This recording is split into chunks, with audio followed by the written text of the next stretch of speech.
Hello friends, Assalamualaikum. Shraddha and Shraddha তোমাদের সাথে share করবো how to font change size, increase, decrease and color in MS PowerPoint Bangla. অর্থাৎ তোমাদের সাথে share করবো MS PowerPoint এর মধ্যে আমাদের font change, size, increase, decrease এবং কালার ব্যবহার করতে পারি। তো কাজটা করার জন্য এটা মিনিমাইজ করার পরে কিছুটা করার জন্য ধর আমার এখানে একটা লেখা দেওয়া আছে, এই লেখাটার মধ্যে আমি কাজটা করবো।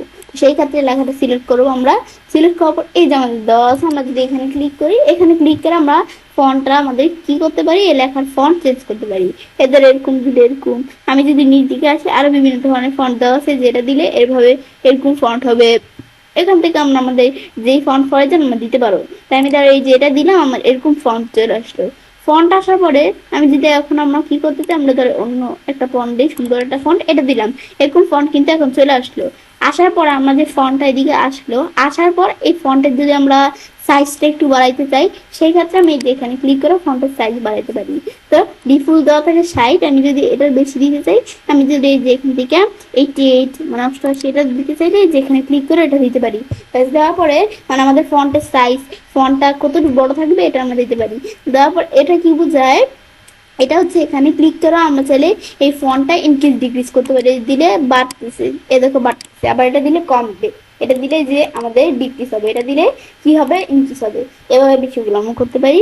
এটা করার পরে আমি যদি ফন্টের কালার দিতে চাই, তো আমি যদি এই যে এখানে আসলে বিভিন্ন কালার দেওয়া আছে, এই যে এখান থেকে কি কালার প্রয়োজন আমরা এই যে নিজেদের মতো দিতে পারি।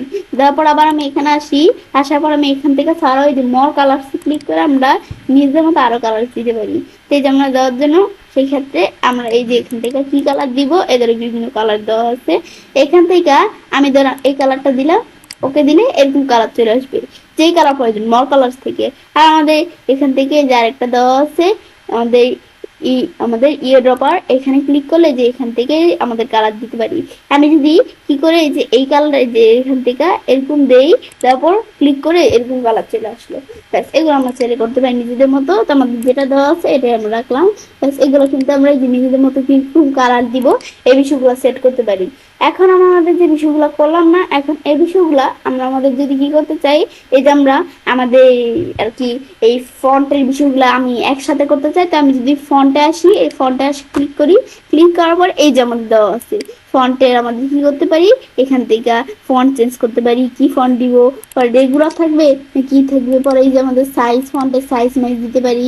এগুলো আমরা সেট করতে পারি। ফন্টের কালার কিরকম থাকবে, এই কালার আমরা মানে ফন্টের নানা বিষয় দেওয়া আছে, এগুলো কিন্তু আমরা এই যে এখান থেকে সেট করতে পারি। ব্যাস, এটা আমরা একটু দেখলেই বুঝতে পারবো।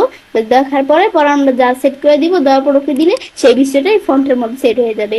আবার আমরা এই ফন্টের ডায়লগ বক্সটা ক্লিক করে আনতে পারি। তাছাড়া আমি কিবোর্ড থেকে যদি কন্ট্রোল শিফট এফ চাপ দেই, তো এভাবে আমি চাইলে কি করতে পারি, ফন্টের ডায়লগ বক্স আনতে পারি।